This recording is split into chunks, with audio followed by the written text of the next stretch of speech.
One word, so many perspectives. No wonder love is so darn confusing. This is sticky point number 2. We don't even really know what love is. It can morph and change depending on where we're at. But all of us seem to agree that love is an experience within us that is usually stimulated or triggered by something without or out in the world. Another person, an experience, perhaps.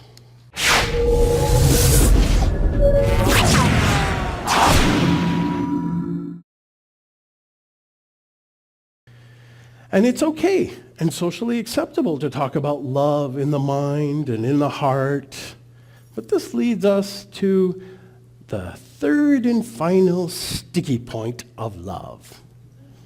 And that's the energy of love felt in our depths, our sexual power.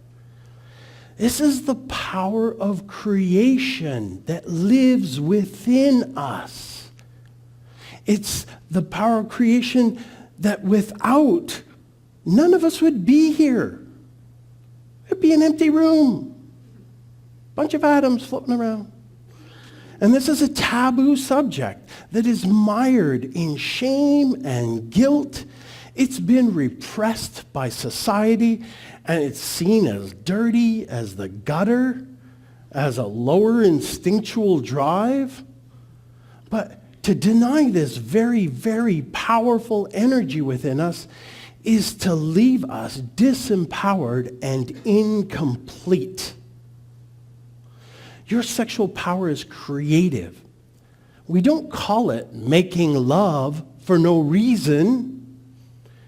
It's beautiful, and it's one of the most magical experiences that life has to offer.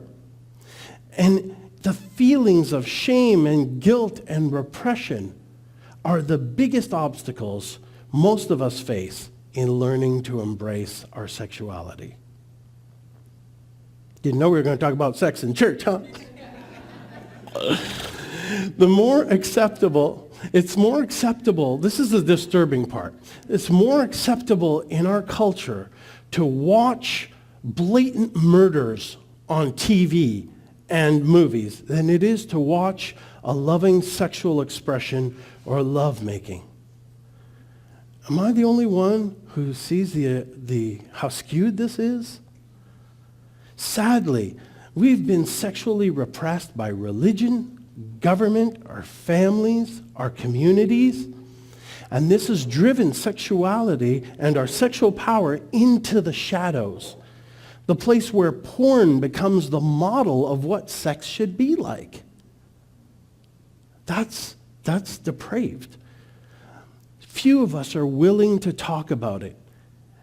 But this has to change in order for us to be completely fulfilled in our experience of love within ourselves. We've been made wrong for exploring this natural part of ourselves. We've shut this part down, saying it's not important or it should be hidden. But get this, sex forms the bass notes of your spirit's musical melody. And especially women have been repressed and objectified in this area. This may have caused more damage to the feminine spirit than perhaps anything else. And when sexual connection is done in a conscious, aware way, it's the quickest and easiest way to have a mystical experience. To feel that God-given energy moving around within us, the vitality, life force, extreme pleasure. It opens the door to deep intimacy with another human being, vulnerability. And when expressed in its full, powerful form, it can be used to manifest and heal ourselves with practices like Tantra, which can illuminate the soul. Many esoteric groups also practice something called sex magic, which can be connected with Carl Jung's notion of sexual alchemy. It essentially says that with enough will, we can transform that raw energy from our libidos into golden creativity. Famous examples of practitioners of this transformation of sexual energy into creativity include Nikola Tesla, Gandhi, Richard Wagner, Beethoven, Homer, not Homer Simpson, Homer, Henry Thoreau, and Leonardo da Vinci.